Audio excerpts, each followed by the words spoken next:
ನರೇಂದ್ರ ಮೋದಿ ಯಾಕೆ press conference ಮಾಡಲ್ಲ? ಇದಕ್ಕೇನಾದರೂ psychological reasons ಇದೆಯಾ? ಜನರ ಹತ್ರ ಅವರು ಹೇಗೆ ಸಂಪರ್ಕ ಬೆಳೆಸ್ಕೋತಾರೆ? ಬನ್ನಿ ಇದ್ರ ಬಗ್ಗೆ ಮಾತಾಡೋಣ. ಮೊದಲನೇದು ಇಮೇಜ್ ಕಂಟ್ರೋಲ್. ಎಲ್ಲ ಪೊಲಿಟಿಷಿಯನ್ಸ್ ಒಂದಷ್ಟು ಇಮೇಜ್ ಬೆಳೆಸ್ಕೊಂಡಿರ್ತಾರೆ. ಕೆಲವರು ನಾವು ತುಂಬಾ ಅಪ್ರೋಚಬಲ್ ಅಂತ, ಇನ್ನು ಕೆಲವರು ನೋಡಪ್ಪ ನಾನು ಒಬ್ಬ ಸಾಮಾನ್ಯ ಜನ ಅಂತ. ಮೋದಿ ವಿಚಾರಕ್ಕೆ ಬರೋದಾದ್ರೆ ನಾನು ತುಂಬಾ ಡಿಸೈಸಿವ್, ತುಂಬಾ ಕಾನ್ಫಿಡೆಂಟ್ ಹಾಗೂ ಬೇಗ ನಿರ್ಧಾರಗಳನ್ನ ತಗೊಳ್ಳುವಂತಹ ಒಂದು ಪ್ರಧಾನಿ ಅಂತ ಒಂದು ಇಮೇಜ್ ಮೇಂಟೈನ್ ಮಾಡ್ಕೊಂಡಿರ್ತಾರೆ.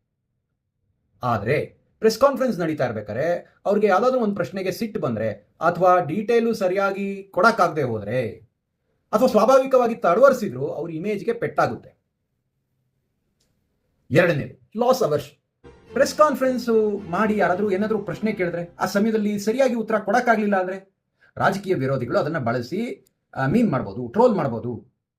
ಅದಕ್ಕೆ ಆ ಥರ ಸಿಚುವೇಶನ್ ಅವಾಯ್ಡ್ ಮಾಡ್ಬೋಣ, ಪ್ರೆಸ್ ಕಾನ್ಫರೆನ್ಸೇ ಬೇಡ ಅಂತಾರೆ.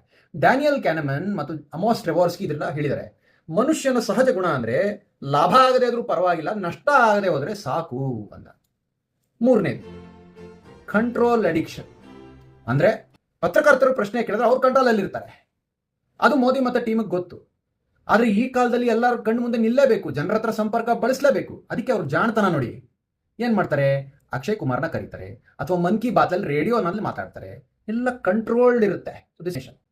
ಮತ್ತೆ ಎಲ್ಲದಕ್ಕಿಂತ ಇಂಪಾರ್ಟೆಂಟ್ ಅಂದ್ರೆ ಸೋಷಿಯಲ್ ಮೀಡಿಯಾ. ಮೊದಲಾಗಿದ್ರೆ ಪೇಪರ್ ಬೇಕಾಗಿತ್ತು, ಟಿವಿ ಬೇಕಾಗಿತ್ತು. ಈಗೇನು ಬೇಡ ಬ್ರದರ್, ನಾನು ಸುಮ್ಮನೆ ಒಂದು ಟೆಕ್ಸ್ಟ್ ಹಾಕಿ ಕಾಮೆಂಟ್ ಮಾಡಿ ಕಳಿಸ್ತೀನಿ, ಜೈ, ಮುಗೀತು ಕತೆ. ಬಟ್ ಒಂದು ವಿಷಯ ನೋಡಿ, ಒಂದು ಲೆಕ್ಕ ಹಾಕಿ. ಈ PR ಏಜೆನ್ಸಿಗಳಿಗೆ, ಮೀಡಿಯಾ ಮ್ಯಾನೇಜ್ಮೆಂಟ್, ಇಮೇಜ್ ಮ್ಯಾನೇಜ್ಮೆಂಟ್ ಕಂಪ್ನಿಗಳಿಗೆ ಕೋಟ್ಯಾಂತರ ರೂಪಾಯಿ ಫೀಸ್ ಕೊಡಬೇಕು. ಇದೆಲ್ಲ ಎಲ್ಲಿಂದ ಬರುತ್ತೆ? ನನ್ನ ಪಾಕೆಟು, ನಿಮ್ಮ ಪಾಕೆಟ್ ಅಲ್ವಾ? ಈ ಥರ ಸುಮಾರು ವಿಷಯಗಳು ಚರ್ಚೆ ಮಾಡೋಣ. ಫಾಲೋ ಮಾಡಿ.